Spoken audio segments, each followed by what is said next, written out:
Erakusketa, maiatzaren 24tik ekainaren 6ra, Artikako Kulturetxean.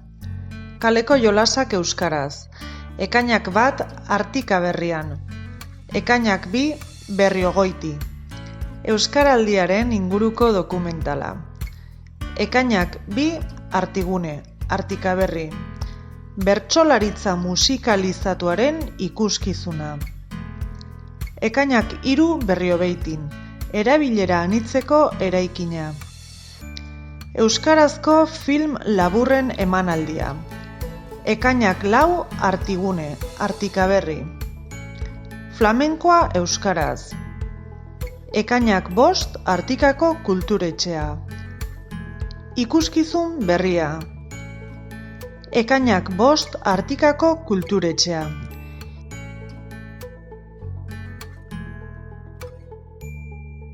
Informazio gehiago www.berriobeiti.eus